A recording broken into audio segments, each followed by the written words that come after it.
Добро вечер, почитувани, добре дојдовте во најновото издание на Лица. Овој понеделник за мене ќе биде особена чест и задоволство. Спроти мене да имам човек кој што јас го паметам веројатно од неговите најдобри денови на кошаркарската кариера, затоа што и јас тогаш веројатно бев доволно мала или голема за да ја следам кошарката интензивно, затоа што најинтересно, барем за мене, беше во периодот на бивша Југославија и пред распадот на таа некогашна Југославија. Мојот вечерашен соговорник има фантастична кариера во родната Хрватска, па преку Бостон, Италија и Грција истата ја завршува повторно во Хрватска за денеска да е повторно активен во Хрватскиот кошаркарски сојуз, но како и да е, кошарката не мора да биде нашата главна тема вечерва, затоа што сметам дека тој има да каже многу повеќе надвор од тоа што е само спорт. Добро вечер за Дино Раџа. Добро вечер. Вие не сте прв пат во Скопје, но сепак доаѓате после долго време, верувам. Па, ево, скоро 30 години да нисам био во Скопје. Памтите ли зошто бевте последен пат овде? Па, задњи пут мислим да е била утакмица тамо негде 89 или 90 рано. Након тога, задње што сам прошao кроз Македонiju мотором тамо преко Охрида према Солуну прije nekih 10 години. И сега повторно. Поводот за вашето доаѓање во Скопје е? Па, роđendan legendarnog Laze Lečića. To je jedan onako osebujan lik, trener koji ne znam koga ne poznaje i ostavio je duboki trag svojom karijerom na ovim prostorima i veliko mi je zadovoljstvo da me pozvao uopće da budem tu. Не сте само вие поканет, има уште неколку интересни имиња кои што ќе го посетат Скопје за роденденот на Лазар, но еве колку често имате прилика така да се дружите и да се соберете имиња од таа некоја време? Zavisi s nekim ljudima se čujem stalno i u kontaktu sam stalno, recimo s ovima iz ove moje generacije, iz Bormija, s njima sam non stop u kontaktu, imamo jednu grupu tamo na Viberu gdje komuniciramo skoro svakodnevno. S nekima malo manje, ali rado se s njima viđam jer to su prijatelji za života. Така е. Живеете во Хрватска, таму сте роден, таму сте се уште, но јас ќе кажам Хрватска дано, веројатно Сплит многу повеќе. Сите сплитјани се, барем за мене, специфични луѓе, самиот град е многу специфичен.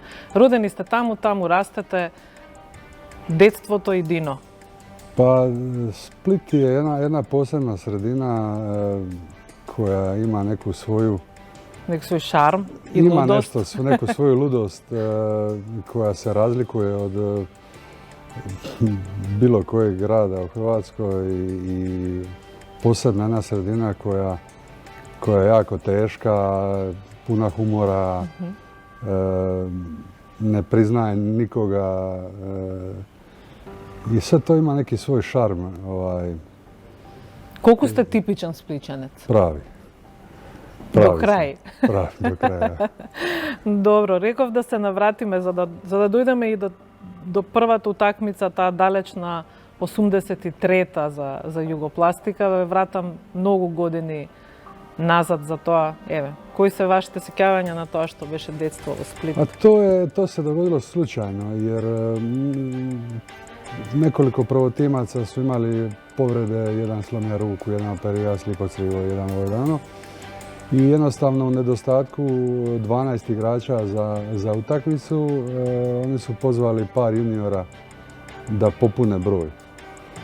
Tako su ne znam, ja i još dvojica za koju vi ne znate, smo popunili broj ja mislim na 3 utakmice i onda smo izbačeni iz momčadi jer nas je čistačica prijavila da smo se nakon treninga juniorskog prolivali s vodom i onda smo dobili izgon iz prvenstva. Така? И потоа колку време ви требаше да се вратите назад? Pa onda sljedeću sezonu nismo bili u kadru, tek tamo onu godinu iza kad, mislim, 85. kad je došao Slavko Trnić, onda smo ponovo Што сонуваше тој Дино? Што сакаше да стане? Најдобар играч, НБА, беше ли сето тоа во главата на тој малиот Дино? Pa šta ja znam, ja nisam razmišljao nikad kad sam krenio trenirat o nekakvoj karijeri, o nečemu šta bi ja eventualno mogao napraviti, nego to je sve nekako išlo kroz igru. Moj prvi trening na koji sam došao je bilo, tamo su bili neki klinci i onda je bilo hoćeš doći sutra. S tim klincima sam se našao, to su bili klinci sa različitih krajeva grada. Mi bi nakon treninga se spuštali doli na autobusnu stanicu, jednu koja je bila glavna. I onda bi tu stali do zadnjeg momenta dok ne bi svak svojim putem na različite autobus išao kući i tako je to jednostavno išlo. Tada nije bilo mobitela, nije bilo komunikacije, nego smo mi bili svi zajedno. I tako malo pomalo su dolazili nekakvi naravno treninzi, nekakvi rezultati, nekakva osvajanja, nekakve titule. И стана сериозно. Ali nikad, stvarno, tek kad smo, ne znam, 89. uzeli kup prvaka u Minhenu, onda sam počeo razmišljati o tome, vidi, ovo bi stvarno mogao biti moj životni poziv, a ne autoelektričar. Да, тоа сте по професија. Da. Автоелектричар. Кога се случува таа прва сериозна понуда? Nakon Splita. Pa mene su nakon Splita, dok sam bio još u Splitu, su me tražili stvarno puno klubova me tražilo. Od Italije, Španjolske, već tamo 89. recimo sam bio u kontaktu sa Bostonom. Oni su me vidjeli, oni su me 88. već vidjeli na kvalifikacijskom turniru za olimpijadu u Seulu. Igrali smo u Rotterdamu. Tu su me vidjeli, tu su stupili u kontakt s menom. Pitali bi li došao u Boston. Došao u Boston. Boston je mislim, onda kad gledamo iz današnje perspektive, iz te perspektive davno nekad, danas se više manje sve o svemu zna. Imaš internet, šta god te zanima, odeš, tražiš i nađeš i čitaš. U ono doba nije bilo ni televizije, ni mobitela, ni interneta, ni ničega. NBA je bila nekakva fama, jako šture informacije, jako malo informacija, ali su svi znali da je Boston, ne znam, 15-16 puta bio prvak, da je to jedan, ako ne najveći, jedan od najvećih klubova u povijesti NBA i kad oni dođu i pitaju klinca iz Splita, bi li ti došli igrati kod nas, onda ti to djeluje kao naučna fantastika. Skrijena kamera. Kao da se neko zeza s tobom.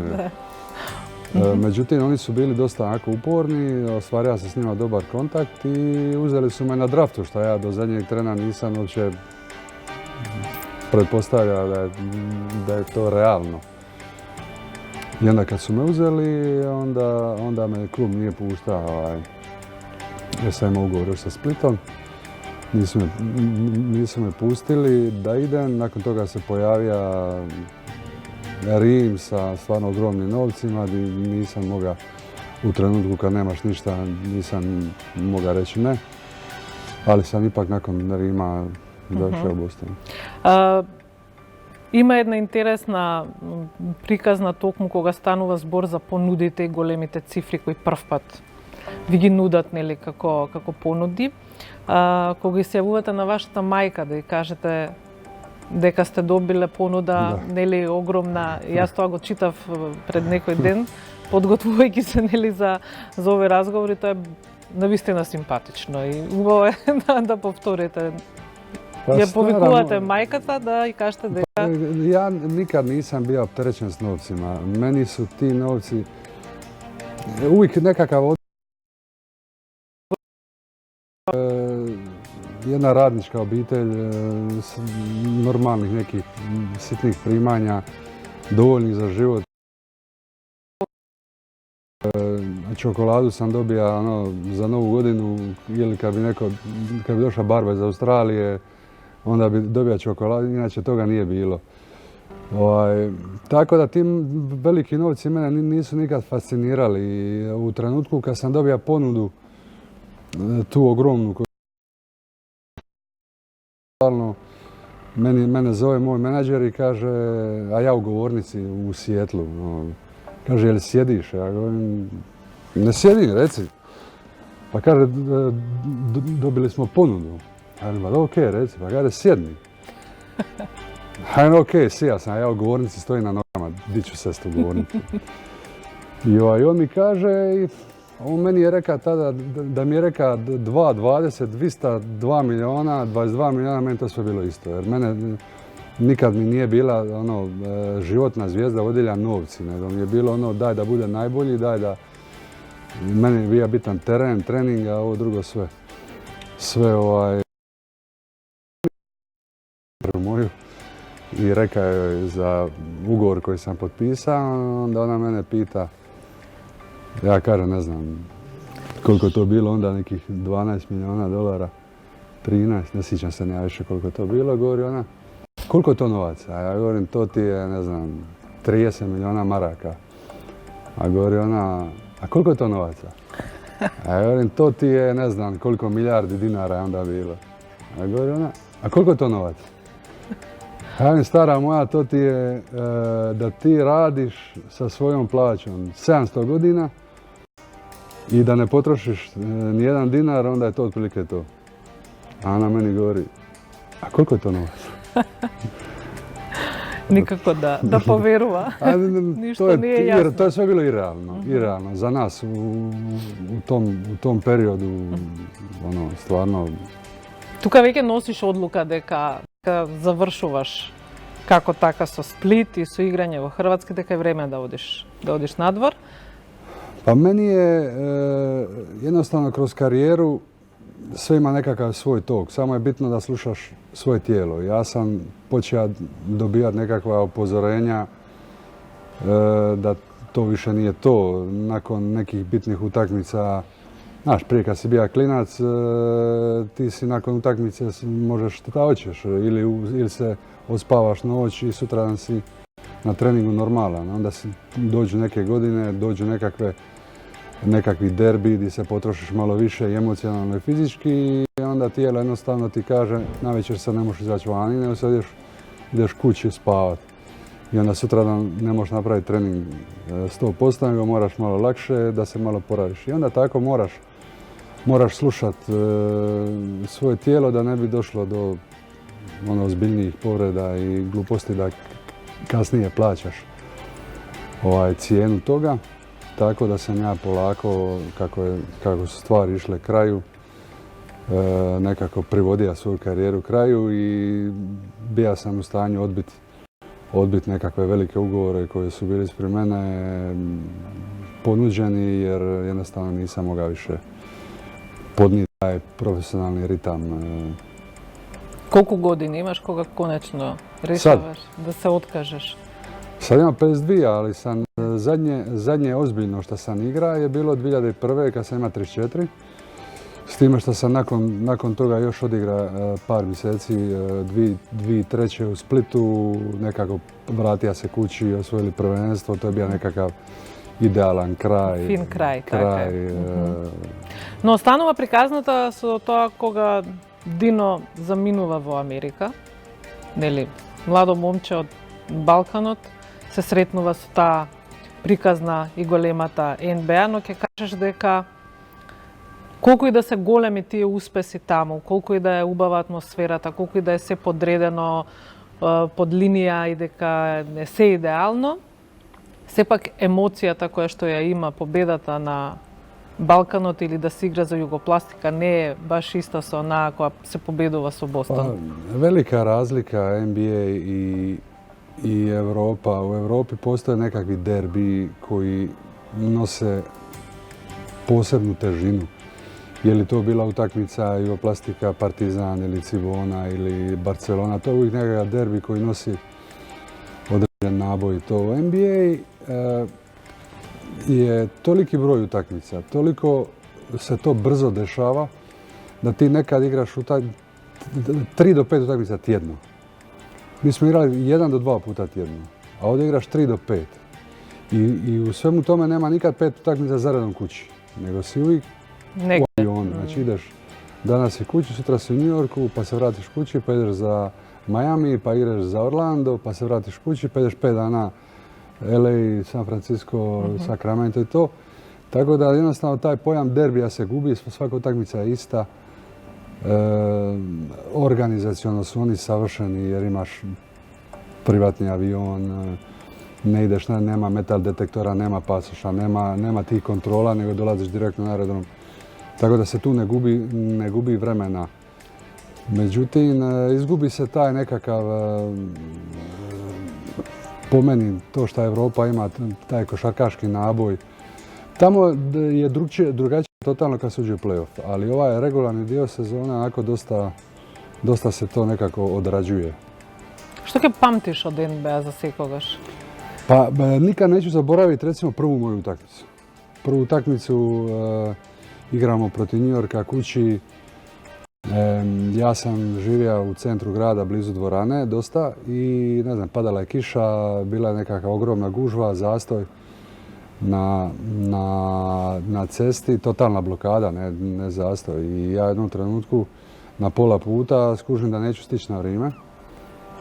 Ostavim auto na sred ceste upaljeno, zovem ženu, dođi, uzmi auto, ja idem pješke. Ja odem pješke u dvoranu. I ja stignem i to je stari Boston Garden koji ima svoju legendu, one zastave, nema klime, nema, mislim, uvjeti. Samo malo veća. I trener mi kaže poslije 5-6 minuta ajde uđi i sad ja stanem tu, ima jedan mali prolaz između zapisničkog stola. Ja stojim i čekam nekakav prekid da mogu ući i onda gledaš gore one zastave. Jedan balavac iz Splita ulazi u Boston Garden, ulaziš igrat utakmicu, naježiš se, svaka dlaka ti stoji ko strela i ne možeš vjerovati što ti se dešava. Taj osjećaj, to neću nikad zaboraviti. I onda kad uđeš u igru to prestaje, ali taj moment dok ti imaš, ne znam, minutu i pol, dvije, ne znam koliko je to trajalo, dok ti se vrte misli kroz glavu, nevjerovatno. Тука некаде се појавува и ги живееш и оние години, најубави години би рекле на твојата нормално репрезентативна кариера, што за Југославија, што после за Хрватска, значи и олимпијади и европски првенства, освојување на многу медали. И тоа што јас на почетокот го кажав, време на кое јас сакам да се сеќавам, нели, на славните петорки, на славните играчи како што беа Дражан Петровиќ, Владе Дивац, Здовц, Тони Кукоч, Вранковиќ, Дино Рача, тука некаде. Идеална петорка од тоа време за Дино е? Pa tako ste nabrojali. Gore-dole. Toni, Dražan, Divac, Jure Zdovc. To bi bilo to. To mi je nekakva petorka s kom Сега тоа беше време, убаво време, кое во рок од неколку месеци, да речеме, приказна поточно, која во рок од неколку месеци се распадна, односно пукна као балон на времето, нели, од сапуница за жал. Но вие имате прекрасни сеќавања, пријателства од тоа време. Ствари кои su se dogodile su bile van moći naših. Da se nas pitalo, sigurno se ne bi dogodilo ništa. Međutim, uspomene koje ostaju iz tog vremena ostaju kao jedna ekipa koja je bila najbolja ekipa svih vremena po meni i koja bi bila, ne znam, 10 godina zaredom prvak Evrope, prvak svita, da je ostala zajedno. Radi te ekipe se pojavio Dream Team u Barceloni. Dio te ekipe, jedan veliki dio te ekipe je otvorio širom vrata svima koji su danas u NBA-u, jer prije nas NBA nije postojao za Evropljanje kao nekakva mogućnost uspjeha. Tako da smo mi led NBA i pokazali i NBA trenerima i NBA javnosti, američkoj javnosti da Evropljani znaju igrati, da mogu igrati. Nakon toga su počeli više grebati po skautiranju Evrope i dovlačiti igrače. Каква беше атмосферата кога се насетуваше дека нема да бидете повеќе иста екипа? Атмосфера У тимот. u kojem ovom? Меѓу вас, тогаш сте Југославија, знаете дека... Pa mi smo bili frendovi svi, mi nismo imali stvarno, odrasli smo zajedno. Ja sam, ne znam, sad ta ekipa iz Bormija je bila godinu dana prije Bormija prvak Europe. Mi smo imali ta nekakva okupljanja stalno po raznim gradovima, šta zimi, šta liti. I toliko sam vremena proveo s njima u istoj sobi, kako smo se stalno minjali, naravno. Tako da su to neka prijateljstva koje ostaju za života, nekakve vrijednosti koje su iznad košarke. Дали имаше момент кога седевте заедно и рековте, ние веќе нема да играме заедно? Pa bilo je, recimo, jedan vrlo emotivan moment je bio kad smo se prije 2 godine su napravili film, taj famozni 250 stepenika, o toj ekipi iz Bormija. I onda smo se našli svi na premijeri u Beogradu i to je bilo jako emotivno, jer s nekima se dugo nisam vidio, s nekima se viđaš malo manje, s nekima malo više, s nekima se nisam vidio baš dugo. Tako da, jedan moment koji isto nikad neću zaboraviti. Дражан Петровиć беше ваш пријател, другар, соиграч. Со него имате исто прекрасни спомени. Неговиот живот и кариера заврши прерано. И Дивац ви е пријател и таа мистификација на приказната околу Дино и Дивац, Дино и Дражен, Дивац и Дражен во конфликт, каде е Дино и така натаму. Divac i Dino su generacijski vezani. Mi smo zajedno kroz te kadetske juniorske selekcije proveli.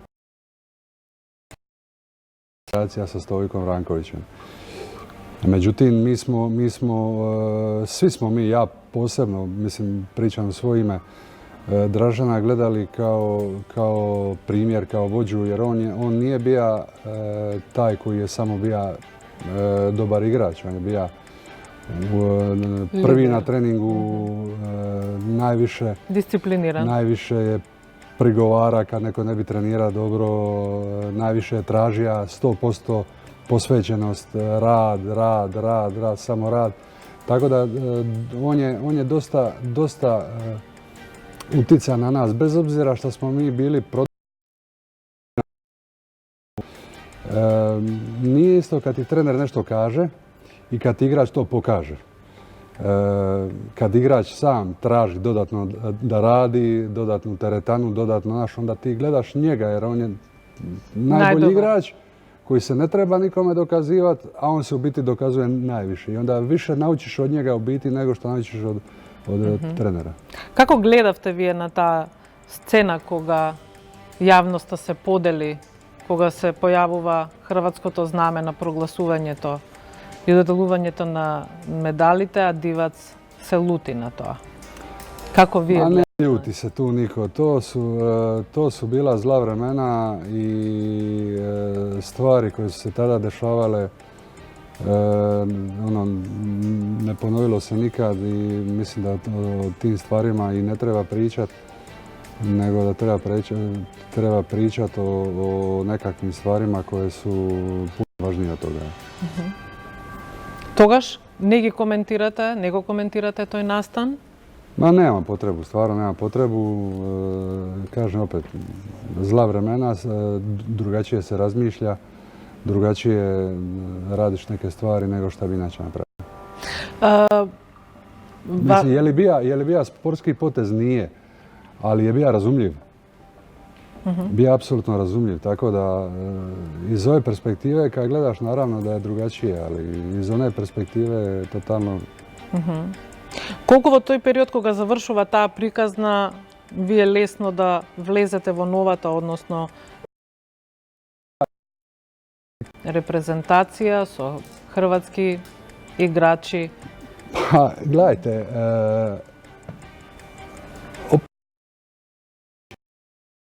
teme koje nema potrebe da se vraćamo. Mi smo jednostavno u datom trenutku ostali bez pola ekipe. Da ipak većina petorke te reprezentacije, znači nas troje, jer je Dražen, Ton i ja smo bili u petorci.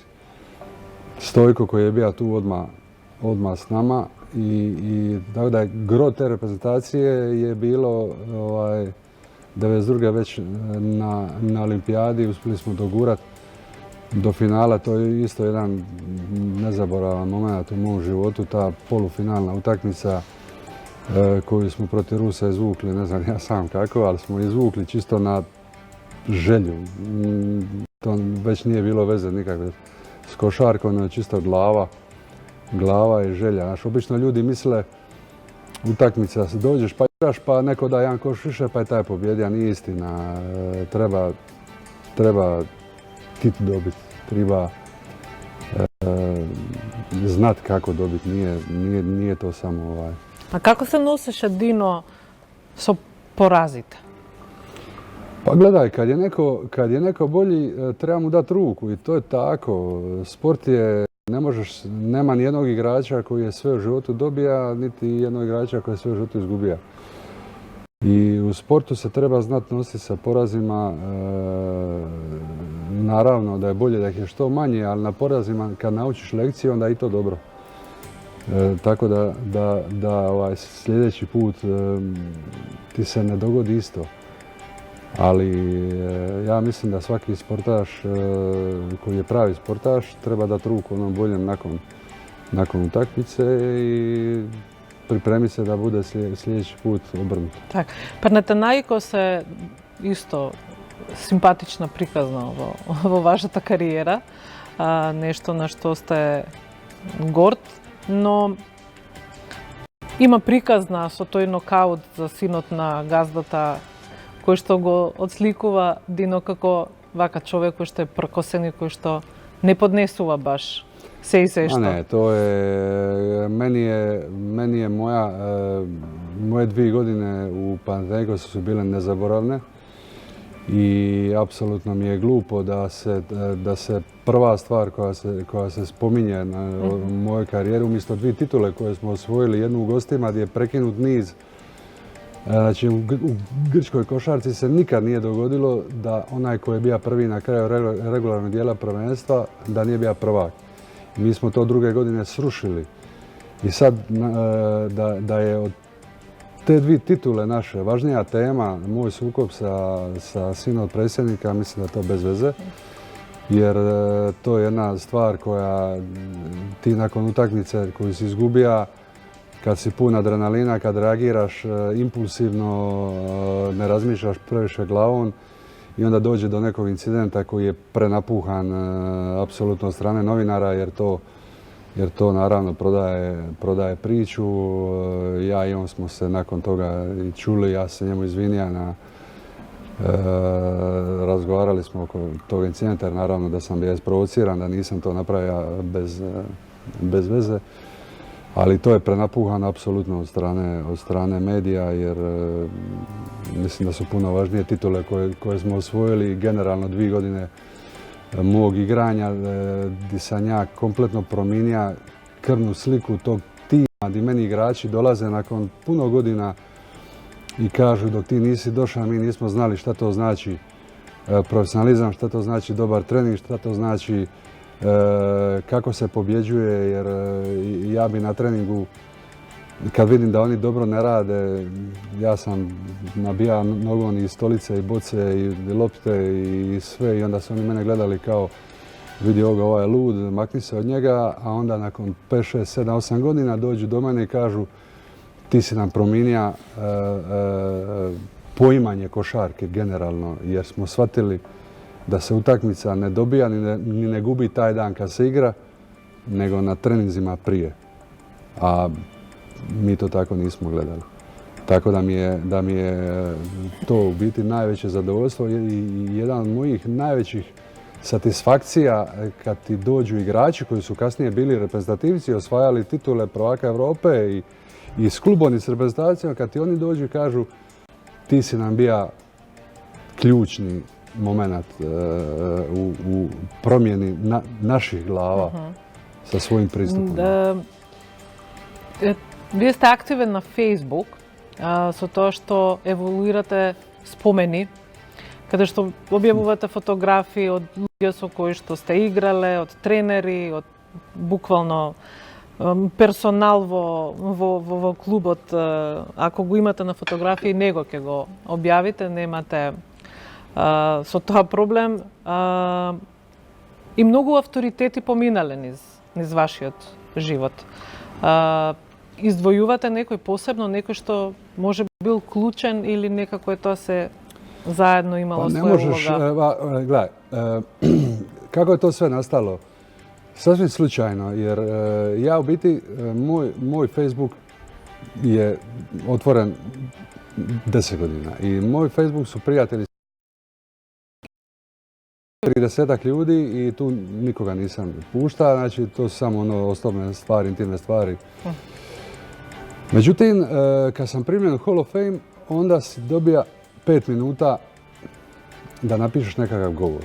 I sad ti u 5 minuta možeš reći hvala Božo, hvala Duda, hvala Slavko, ali ljudi ne znaju ko su Božo, ko je Duda, ko je Slavko. Znate možda vi, zna možda neko tu s ovih prostora, ali generalno moje mišljenje o njemu ne zna. I onda sam ja počeo pisat o svakom tom liku koji je meni bitan u mojoj karijeri na Fejsu i onda to jedanput nastalo ludilo. Postalo je čitano, strahovito.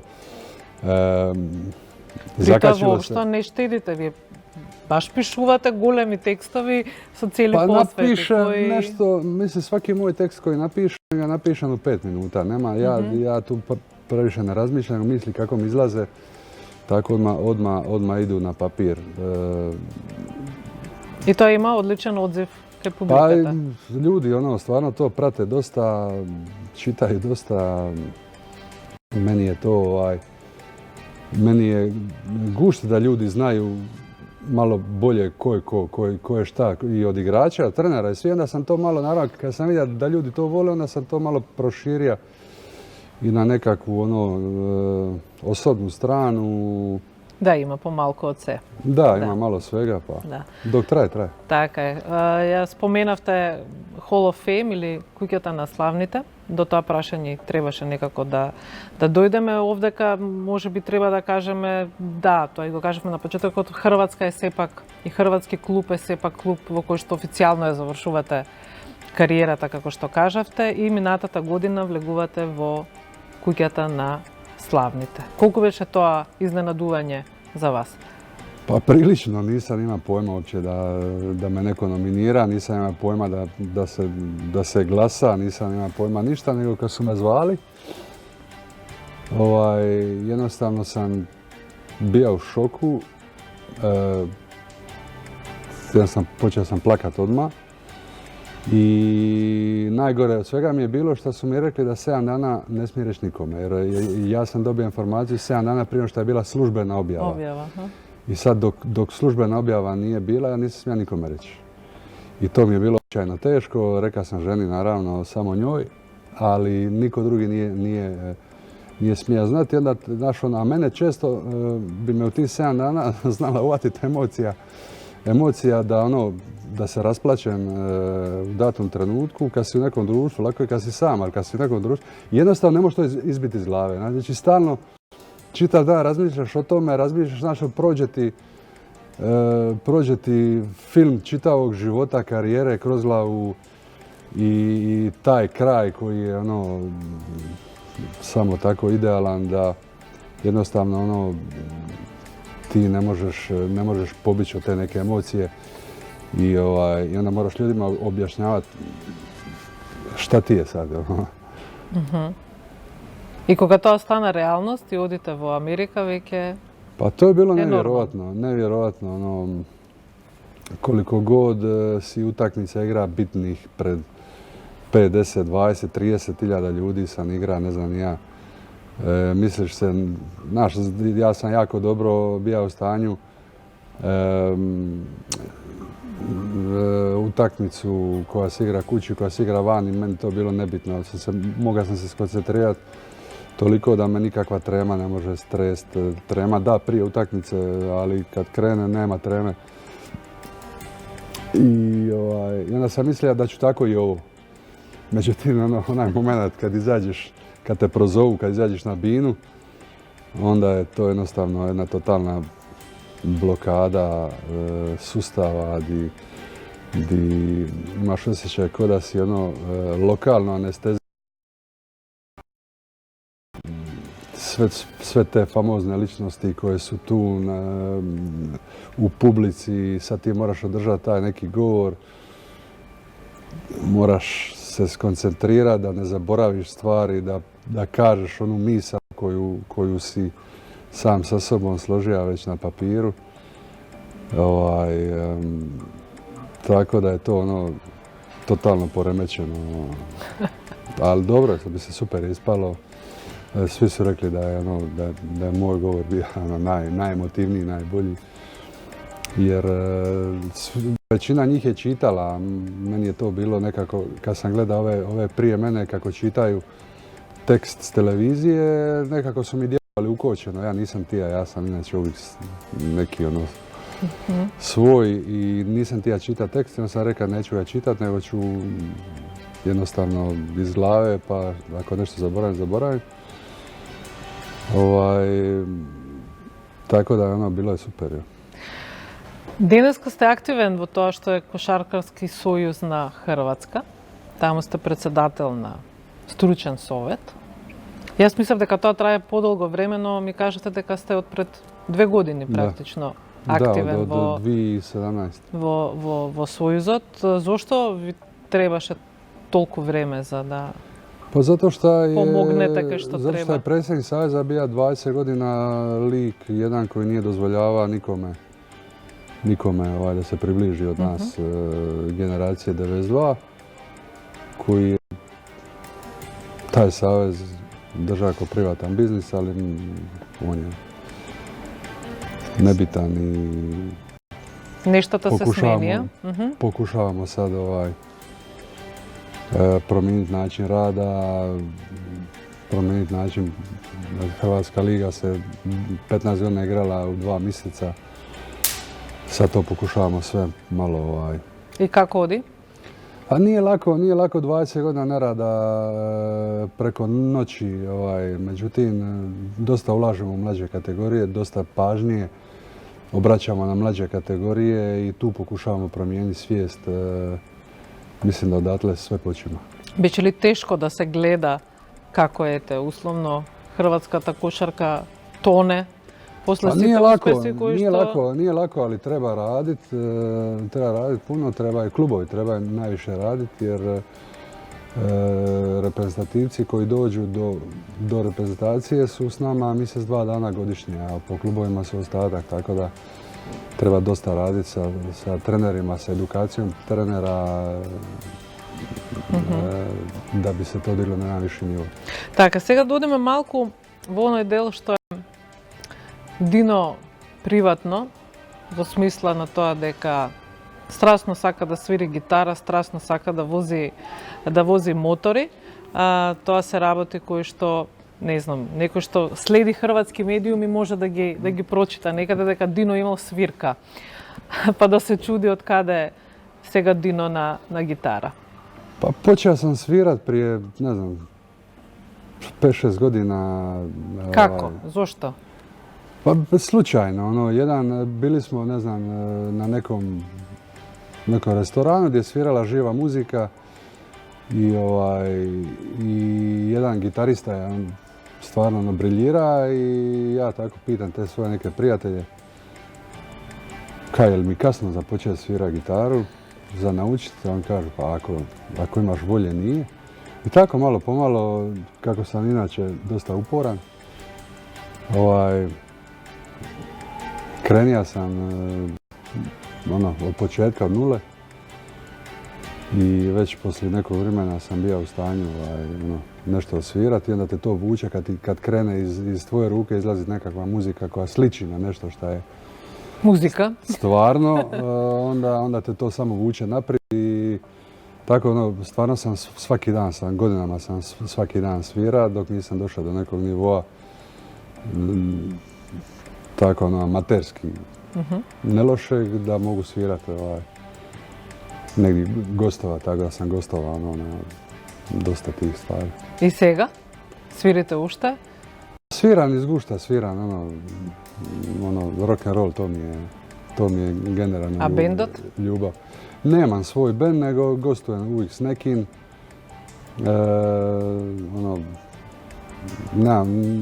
Za imat bend treba se tome posvetiti, to je jednostavno nema vremena, zato ipak mi je to hobi, a ne. Со моторот повеќе од 150.000 поминати Pa километри. s motorom sam bio svugdje, od Maroka, Skandinavije, Nordkapa, Grčka, Makedonija. Таа љубов од кога трае? Sve sam obašao, stvarno. Bio sam u Americi od LA do Chicaga, famoznu rutu 66. Sve do jednog dana dok me nije ispred kuće pomelo, pa sam tu malo zakočio, ali to isto jedno zadovoljstvo, ogromno. Таа љубов од кога трае? Кога почнавте воопшто со... Pa i motor sam, sve to nakon karijere. I gitara, i skijanje, i motor, sve to nakon karijere, jer dok je karijera jednostavno niti imaš vremena, niti smiješ se baviti stvarima koje su opasne. Tako da kad sam bio profesionalac, bio sam strogo profesionalac, a nakon karijere sam se počeo malo zezati. И тоа се све убави работи, што е најинтересно. Pa super je. Да. Денес имате 3 сина, ако не се лажам, од кои што, колку што јас разбрав, во едниот гледате дури и дете кое што може да ги надмине успесите на својот татко. Pa to stavljati im takve ciljeve ispred njih, mislim da je prvo nezahvalno. Tatko je bio Друго време, друга приказна. Druga priča i drugi uvjeti. Sve, ja im samo želim da ono što rade, da u tome uživaju, da ne postavljaju sebi nikakve velike obaveze, nego ako ti je gušt radi, ako ti nije gušt ne moraš. Не ги Ništa se ne mora. форсирате. Ako želiš, ja ću ti reći kako ćeš doći do otle. Treba raditi, treba se odricati, treba teško, treba sve dječačke stvari stavi sa strane, jer ako želiš uspjeti u nečemu, onda nema li ti kupanja, nema izlazaka s prijateljima, nego moraš se posvetiti tome, ali ako nećeš, ne moraš. Ali ako hoćeš, onda to ti je put. Nema drugog.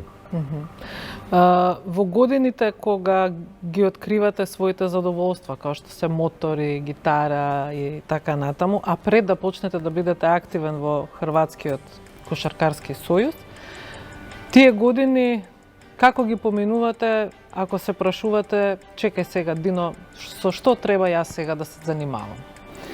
Каков бизнис да отворам? Ne, to mi nikad nije bilo, nikad mi nije bija cilj nekakav biznis. Meni je košarka ljubav. Ja sam nakon karijere odmah počeo raditi u košarkaškom klubu u Splitu. Tako da sam odmah ostao u košarci. Nisam nikad imao nekakve ambicije baviti se s nekim biznisom. To su ipak neke stvari u koje se ne razumiš. Košarku od 14. godine igram, znam o tome i previše. Tako da mi je nekako uvijek bilo košarka, a manje nekakav Biznis. Кои ви се денес пријатели? Кои се луѓето кои што се околу вас? Pa ja sam i dalje u kontaktu sa dosta mojih prijatelja košarkaša s kojima sam igra i sa Tonijem i sa Perasovićem i sa Stojkom, sa Dicem i sa Đorđevićem. Али овие најблиските од Сплит се некои од детството? Пријатели? Pa moji prijatelji iz djetinjstva postoje, ali jako rijetko se s njima viđam i čujem, jer jednostavno ti kroz sport postaneš s njima najpovezaniji. Tako da sam ja s njima najviše u kontaktu, a sa ovim iz, ne znam, osnovne škole, srednje škole jako malo. Nekako taj sport te odvuče skroz u neku stranu. Drugu i sve ti se pretvori u veze iz sporta. За тоа колку сте и необичен и интересен, да речам, како лик, мене ми е крајно симпатично и ќе го искористам тоа, може би еве за крај на емисијата. Од пред некое време на својата рака ги имате истетовирано имињата на родителите од вашата сопруга. Да. Значи тоа кај нас во Македонија се вика, нели, на бабата и дедото. И тоа е веројатно потек кој што многумина би изненадил, би се прашала зошто некој би ги истетовирал, но вие, ако малку повеќе се погледне на вашиот Facebook профил, ќе видиме дека вие навистина имате специфична конекција со тие луѓе, дека баш ви значат. Pa to je dvoje krasnih ljudi, stvarno kakve možeš samo poželiti u životu i jednostavno ne znam kako bi to opisao. Njeni otac i mater su one of a kind i jednostavno ja njih obožavam i volim kod njih dolazit, ne smetaju mi nikad i baš imam s njima super odnos. И решивте да ги ставите нивните имиња. Веројатно сите сте ги изненадиле со тоа, затоа што не го очекувале. Se rasplakali kad su vidjeli. Nije niko zna, ja sam samo jedan dan došao, otišao u tattoo shop, rekao sam napravim to i to. Napravili su mi kad sam došao kući. Ni žena nije znala, niko nije znao. Ali vas je posle sve ubavo. I ono što je Split za kraj, Dino i Hajduk. Тоа е исто една емотивна приказна и емотивна конекција. Pa to Веројатно од оние фанови кои што и да нема публика и да нема успех, вие ќе бидете на... Ljubav između Splićana i Hajduka, ne mene. Него генерално. Generalno, Splićana i Hajduka je nešto što je patologija već. To nema veze sa zdravom pameću. To je nešto što je urođeno u tvom odgoju od prvog dana. Bolnica, rodilište Splitsko staro u kojem sam se ja rodio, ne ovo današnje novo, nego staro Splitsko rodilište, je gledalo na Hajdukov stari stadion. Ja znam kad se moja sestra rodila,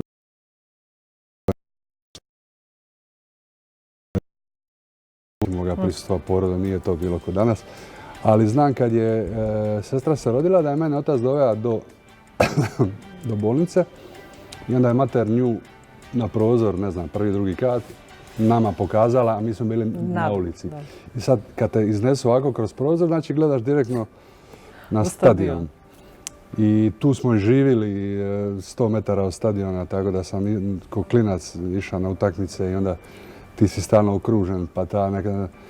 Kroz tu emisiju, seriju, stvari Velom isto od Miljenka Smoje se provlači kako je došlo do Hajduka, zašto je to sve skupa totalno ludilo. I ti jednostavno kao u tome odrastaš, onda je to nešto što postaje dio tebe i totalno je nebitan rezultat, totalno je nebitno ko igra, ko je predsjednik, ko ga vodi, jednostavno to ime je sinonim tog grada i to ime je zaštićeno.